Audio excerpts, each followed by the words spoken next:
Have you ever wondered from what parts of the world your ancestral roots are?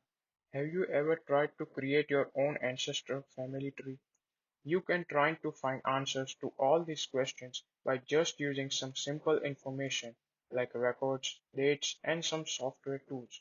So if you are thinking how to find the genealogy, let me tell you about some of these methods for finding your ancestry.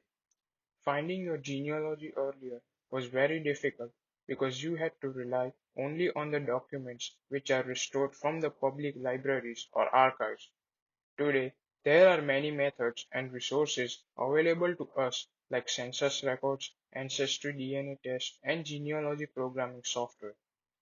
The first method is using census records. The first step for using census records is to search for every relative in every census.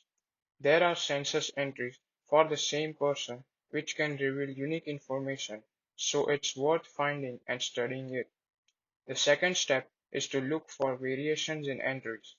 In censuses, you may identify the relatives at different times under first or middle names, nicknames, and initials.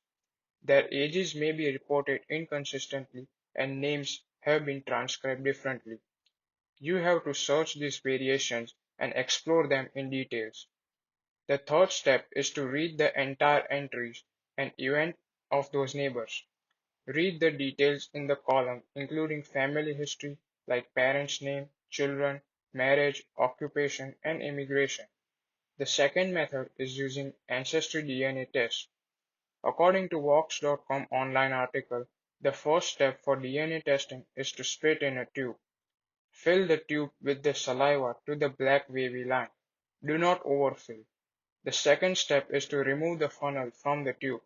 Screw on the closed cap tightly to release the solution that will stabilize the DNA in your saliva. You can see the blue solution for the cap has emptied the tube. The third step is to shake the tube for at least 5 seconds and mix the sample. Place the tube in the collection bag and seal it.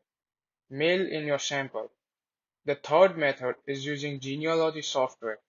The first step is to find a good genealogy software online, like Ancestry, Find My Past, Family Search. The second step is to gather as much information as possible, including the names, dates, and places of birth. You should be able to document each piece of information that you obtain. The third step is to import all the information in the system by entering it in the system and allow the software to create the family tree. With all of these methods, now you can trace your ancestry and know the genealogy of yourself. Finding your genealogy was a tough thing for many people, but with the use of technology now, you can use either of the methods and find your ancestry.